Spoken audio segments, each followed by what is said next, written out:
What's up, guys? We're back today. I'm going to be working on the van a little bit.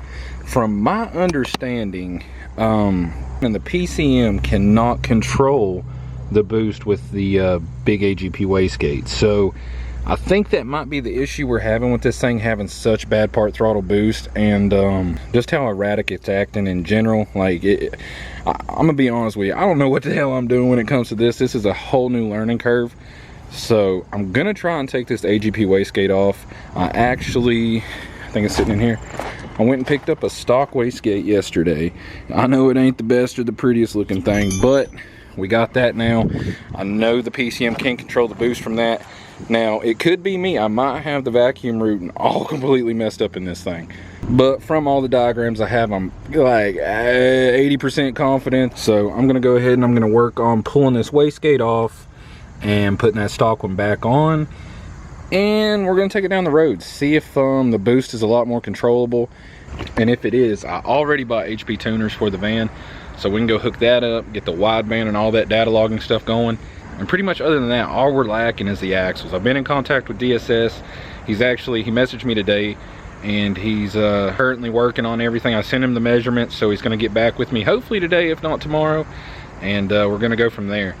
So it'll be really sick having some axles that hopefully I won't have to worry about in this thing.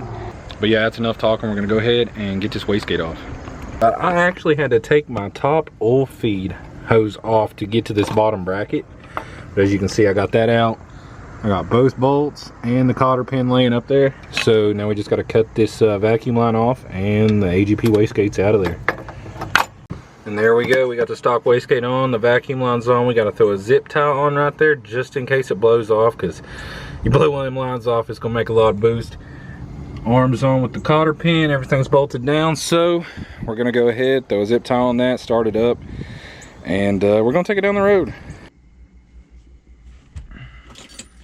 All right, y'all, we're on the GoPro now, so we're gonna go ahead and start this thing up and let it warm up.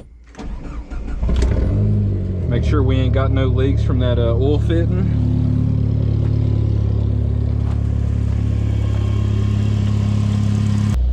Look at that, boys. Windows working. That's a game changer right there, boys. Stink bug. All right, fingers crossed.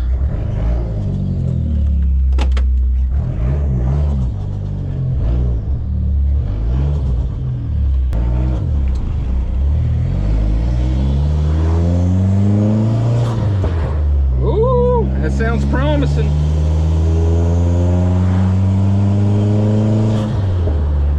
It ain't warmed up yet, so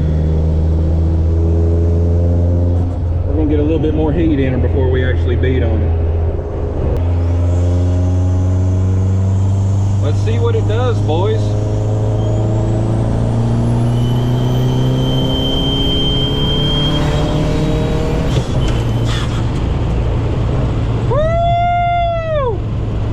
The first pull in this unit, boys.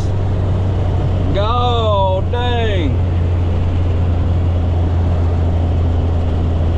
It ain't that fast, but it's way faster than it was. So I'll have to see what kind of boost level we're on right there, and make sure the wideband's good. But damn, that's promising. That is promising. Hell yeah, I'm stoked.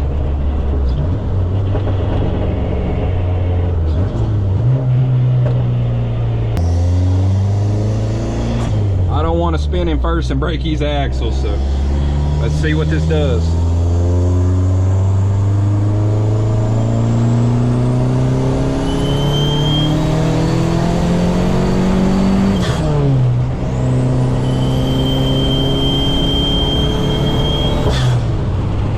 Hell yeah!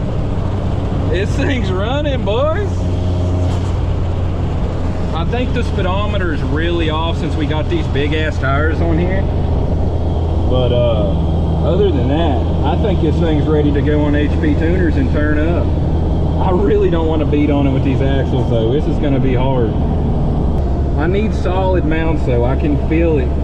There's a lot of movement between shifts. I'll have to do a nut and bolt, check everything, but man.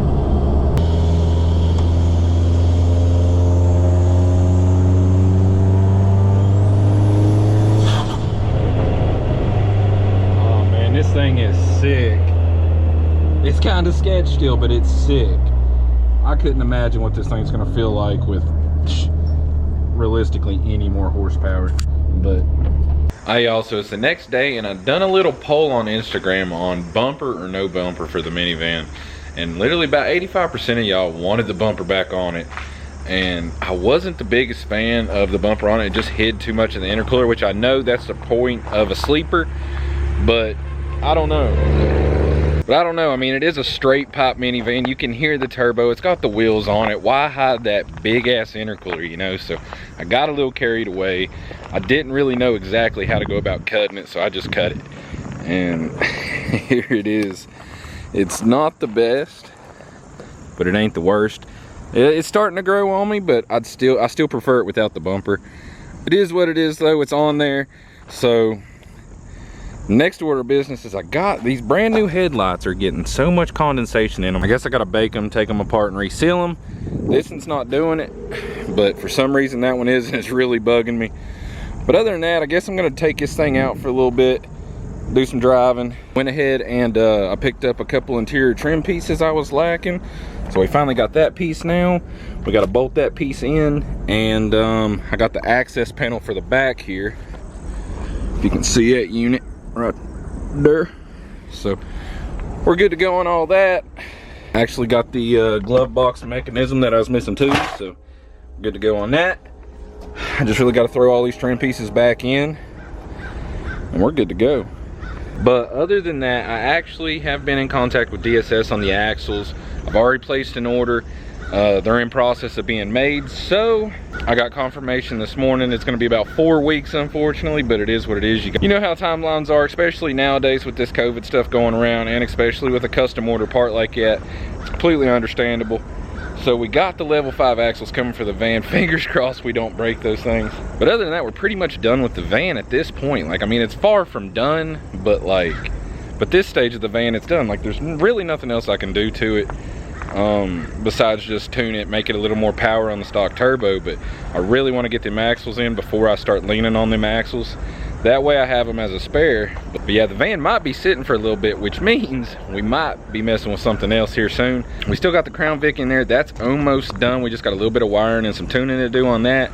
The manifold's done on the DSM. We just got to do the intercooler piping and do the tuning and stuff on that. So we're getting close on all that. But with the van kind of stagnant right now, the Vic's doing great. We're leaving it alone. It's Vic's kinda needing a clutch. It's starting to slip pretty bad, which we expected it to. I mean, the Vic's a heavy car and it's making some pretty decent power at this point. And it's a stupid cheap eBay clutch. So we didn't expect much out of it. But as of now, it's still running and driving great. It just slips a little bit if you shift her too quick on the upshifts or whatnot. So yeah, I guess it might be time to mess with the neon. Who knows? We'll see. As for now though, let's go ahead and take the van up the road, do a little bit of cruising, get some pictures, and just enjoy this day. It's gorgeous out here. 75 and sunny. It's rare. We don't get this kind of weather often for some reason. It rained the entire summer. First day of fall, it's been pretty every day since. So let's fire this thing up, let it warm up, and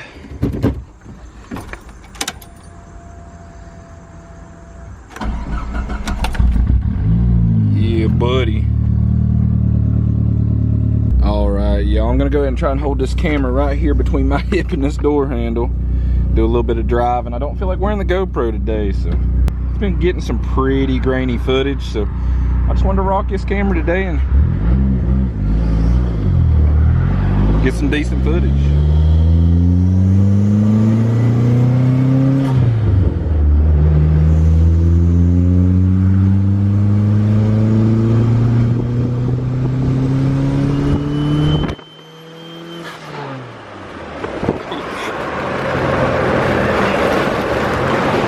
We're probably gonna get some pretty bad wind noise, so I can't keep it there. It's a game changer right here, boys.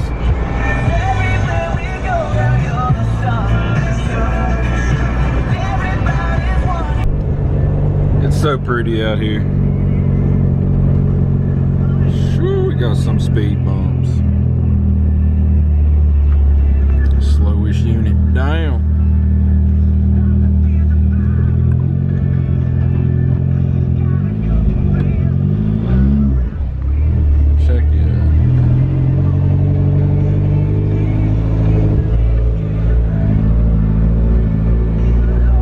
Hey, we're out here at the dam, as you can see. Check this out. Good God. Anyways, we're out here with the van, getting some pictures and whatnot. This thing's looking pretty good. Let me know what you think of the bumper. Don't mind that goddamn headlight. That thing's pissing me off. But I really liked it better without the bumper, if I'm being honest. But like, it's kind of growing on me. It just looks weird. Anyways, we snagged a few pictures already of it out here. Now let's get up to the top. What are you doing, bud? Where you going? That dude's got rabies for sure. He looks rough. Damn, homie. He needs some milk.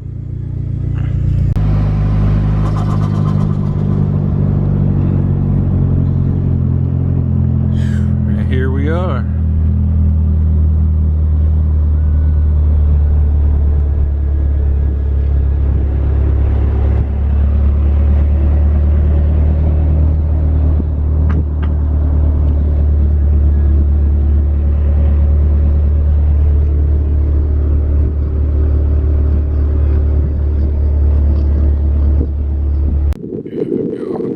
Sorry for the wind noise, I'll try and block what I can. If y'all ain't from around here, it's worth the trip, just for the sights.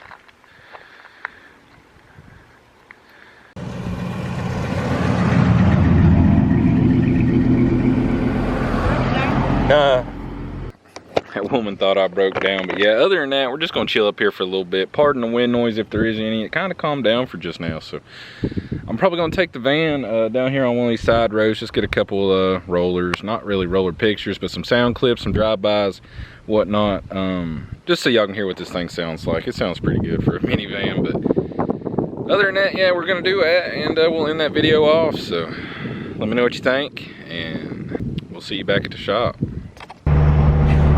Alright, y'all, that little side road was actually had a little more traffic on it than I thought, so we're gonna go to another one right now, and we're just cruising along. Like I said, you can't beat the views here.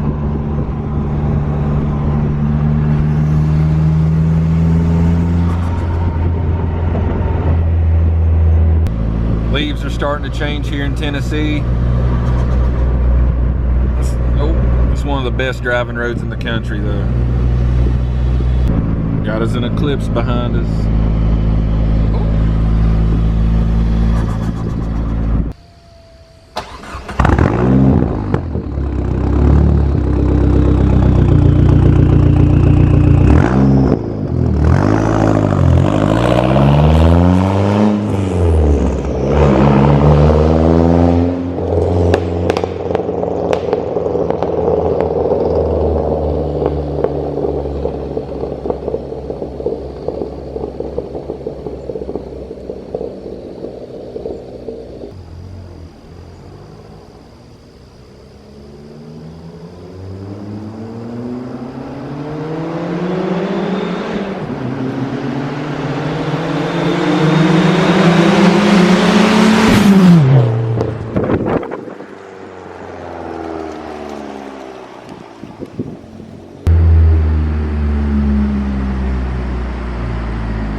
Y'all, we're back at the shop. Excuse me for squinting. It's stupid bright out here with the sun, but the van done great. As you can see, there she is.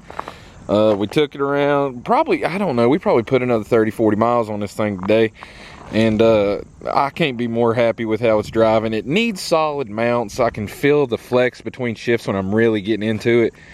I can feel the linkage and stuff pulling on itself. So might look into doing some sort of polyurethane or solid mounts on this. Also consider doing some sort of air dam to help funnel air into that. It will block off the sides here. Thinking about it, not sure yet, because my tow hook's right there. Granted, it does me no good being there, so I'm probably gonna do some quick release bumper or something like that. That way I can get it on and off for if I ever break this thing and need to tow it. But yeah, that's probably gonna be it for this video. There's not really much more I can do with the van until we get the axles in. I might make another video on us tuning it, just for a little more content, because it's got a lot more potential. And like I said, on a 3rd gear pull coming up through here, and it peaked like 5-6 pounds all the way red line. So either I got a vacuum line off a major boost leak. It is still on the stock wastegate now, so I know you ain't gonna build but 10-12 pounds, so got something to figure out there. But I mean, besides for only being on 5 or 6 pounds right there, we're on massive tires, 19-inch with some 235 55 sidewalls. Like, it's like a 27.5 tall tire. I don't know, it's massive. Got a full tank of gas, which is like 22 gallon or something like that, which has to weigh a lot. 4,000 pound van plus me. I mean, we're rolling down the road 5,000 pounds with some meaty tires. So I mean, I don't expect this thing to be the fastest thing in the world right now, but we get some smaller tires on there, get the fuel out of it, get a little more weight out of it. I lose a little weight myself. This thing's got some potential once we turn the boost up. So let me know what you think. As always, like, share, and subscribe. And until next time, peace. No, dang, that thing's a shitting and getting, boy. I'm done.